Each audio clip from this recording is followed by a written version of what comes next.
Bonsoir. La Cour suprême a libéré sous caution un autre accusé dans l'affaire de détournement de 50 millions de dollars de fonds publics.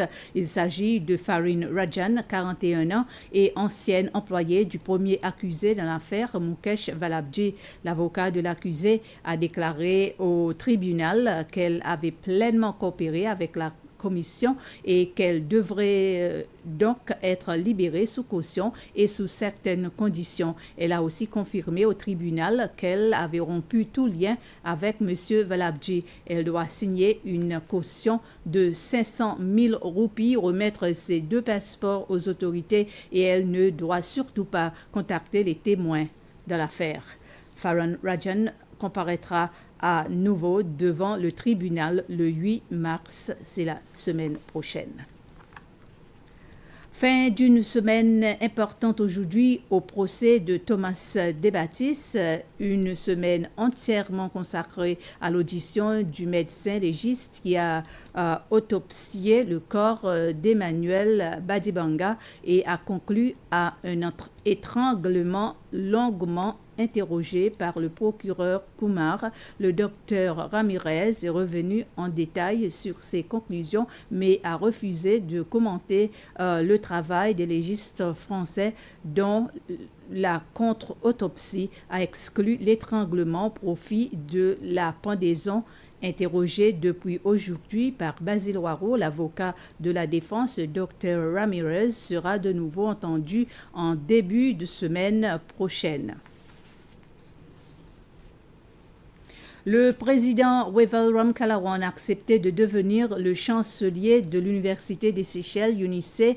L'annonce a été faite ce matin alors que le président recevait le président du conseil de l'UNISE, le professeur émérite Denis Haji, et la vice-chancelière de l'UNISE, Joël Perrault. Le président Ramkalawan a déclaré qu'il était très encouragé par la ténacité et la vision de la nouvelle direction de l'université.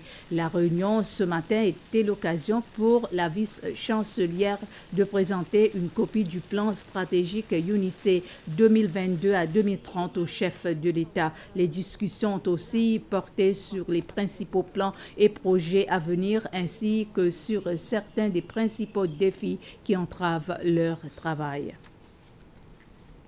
La compagnie des services publics PUC a signé un accord avec 2 entreprises pour la construction d'un système d'assainissement centralisé à la digue. Les 2 entreprises entreprendront simultanément la construction du système de collecte des égouts au nord et au sud de l'île.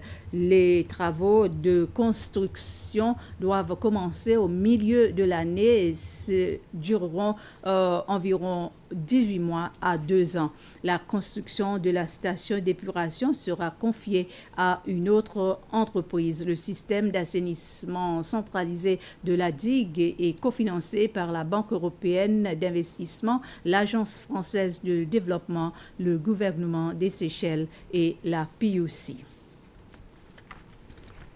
Les représentants de divers syndicats de travailleurs du pays ont proposé au gouvernement de reporter la décision d'augmenter les cotisations à la caisse de retraite.